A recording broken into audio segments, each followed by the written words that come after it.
উপদেষ্টা আসিফ মাহমুদ ও উপদেষ্টা মাহফুজ আলমকে অন্তর্বর্তীকালীন সরকারের সকল দায়িত্ব থেকে পদত্যাগের দাবি জানিয়েছেন বিএনপি নেতা ইশরাক হোসেন। বুধবার সকালে নিজের ভেরিফাইড ফেসবুক পেজে দেওয়া এক পোস্টে এই দাবি জানান তিনি।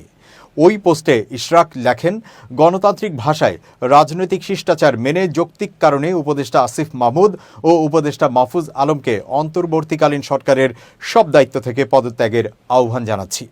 যেহেতু এটা প্রতীয়মান যে আপনারা রাজনৈতিক দলের সঙ্গে সম্পৃক্ত আছেন, হয়তো আগামীতে সরাসরি যুক্ত হবেন এবং এটাও অনেকটা স্পষ্ট আপনারা নির্বাচন করবেন, তাহলে আপনাদের পদত্যাগের দাবি কি অযৌক্তিক, নাকি এটাই সঠিক পদক্ষেপ হবে এবং আপনাদের নিয়ে রাজনৈতিক বিতর্কের অবসান ঘটবে? আপনাদেরই নাহিদ ইসলাম যে দৃষ্টান্ত স্থাপন করে গিয়েছে সেটাই অনুসরণ করুন। উনি চাইলে হয়তো আরও কিছুদিন মন্ত্রিত্ব করে তারপর এনসিপিতে যেতে পারতেন। একটা সময় ছিল সার্জিস আলম, হাসনাত আবদুল্লাহরা জোরালোভাবে দাবি করলে ওনারাও হয়তো মন্ত্রিত্ব নিতে পারতেন, কিন্তু তারা রাজনীতি করবেন বলে সেই কর্মপন্থা বেছে নিয়েছেন। হয়তো একদিন জনগণের ভোটে নির্বাচিত হয়ে সরকার গঠন করলে পূর্ণাঙ্গভাবে মন্ত্রীর দায়িত্ব, ক্ষমতা ও সম্মান আবার পাবেন। আপনারা পদত্যাগ করলে বর্তমান সরকারের নিরপেক্ষতার ইমেজই বৃদ্ধি পাবে।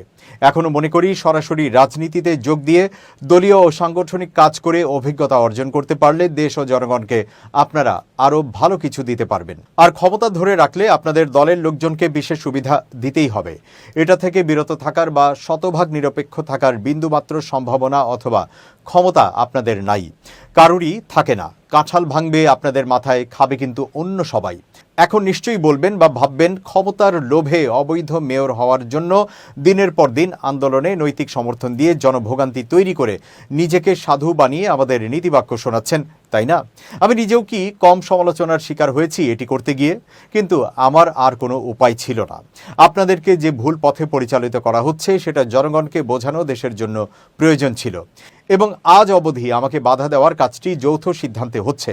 এটা মিনিমাম রাজনৈতিক বোধ সম্পন্ন মানুষ বোঝে, কিন্তু আমি বলবো এটা ছিল ওনাদের ভুল পলিসি। ব্যবহার হলেন আপনি আসিফ ভুঁইয়া। আইন আদালত মেনে নিতে না পারলে কোথা থেকে দেশ সংস্কার শুরু হবে? তারপর যত ইচ্ছা সমালোচনা করতেন, দেখতেন আসলে কি করি। এখন পূর্ণাঙ্গ প্রক্রিয়া আমাকে সম্পন্ন করতেই হবে। বন্দোবস্ত তো আগেরটাই অনুসরণ হচ্ছে, আরও পাকাপোক্ত করা হচ্ছে বললেও ভুল হবে না। আপনাদের পদত্যাগের দাবি থেকে সরার কোনো সুযোগ নাই। আপনারাই বা কেন থাকতে চাচ্ছেন?